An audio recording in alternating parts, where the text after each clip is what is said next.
the joy I derive, the pleasure I experience when feeding my family good food that I know is great for their health is beyond measure. It's why I do this.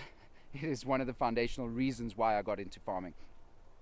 So knowing now that I've closed the loop, that I've got the last puzzle piece in place to produce eggs that are free range, that the hens are pasture raised, that the feed that they get is diverse, that has the duckweed and the proteins and has everything in there, that produces an output that is just phenomenal, and now is completely GMO free, is amazing.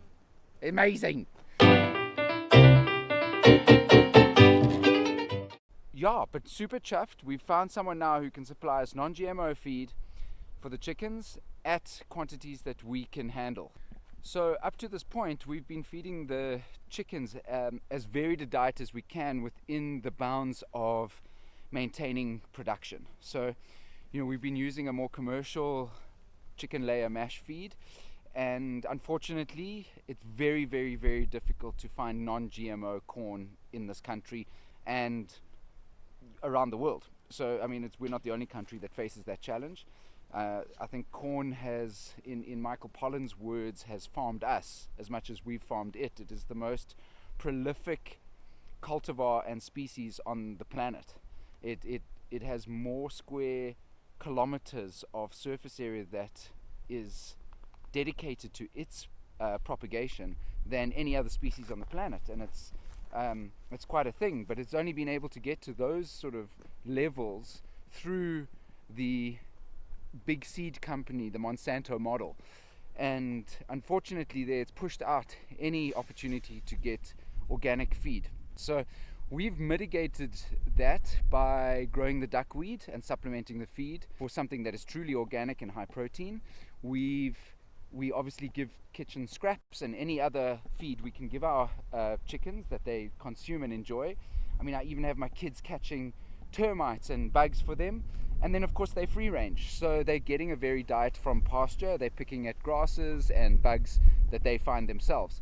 But ecstatic now to have found a true non-GMO corn-based feed for our chickens. Super exciting. And the really cool thing is it's only marginally more expensive. Yeah, we will, once obviously the chickens have gone through that feed, have truly 100% free range, pasture raised, non-GMO, nutritiously dense eggs for sale. I'm just beyond ecstatic now. Like we've closed the loop. We've grabbed that last puzzle piece and the picture is now complete. Having found a non-GMO feed that I can give the chickens to help facilitate the production of eggs that are already amazing but are now going to be incredibly, unbelievably amazing. And I'm able to feed that to my family, and I'm able to now utilize that as a supply in the tiny farms as we expand and increase the quality of that entire production process. It's a great step forward. The fact that we have really struggled to get truly non-GMO feed for our chickens probably elicits the need for the discussion around GMO and what I think the issue with it is. I come from a science background, so I can fully appreciate and understand the incredible work being done within the labs of the likes of a Monsanto and with their underlying mission being something like to feed the world and to expand production so that we can feed a growing population, is something, it's a pursuit that you can understand the merits of. The issue that comes up for me is that the model doesn't necessarily support the actual producer. Its business model, again, is something else that you in a way, in isolation as a business model, you have to admire.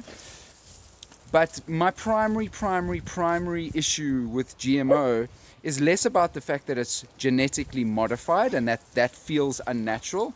that genetic modification is designed less, in my belief, for that plant's ability to produce nutritious food and feed the world, as it is about making the plant resistant to the pesticides and herbicides which the same seed companies have an interest in.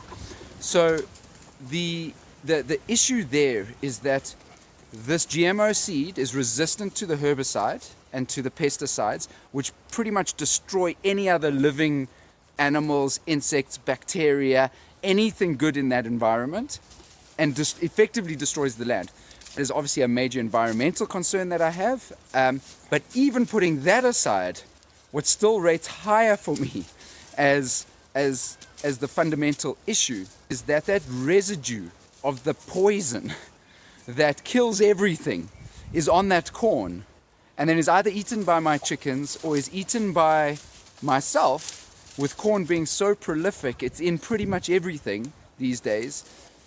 And my major concern is about the health of our societies that have become so exposed to corn-based food. You are effectively ingesting poison. And that there's no simpler way to put it. So I believe food is medicine. An investment in good food now, even if it feels expensive, is cheaper than the medical bills you get down the line from eating bad food.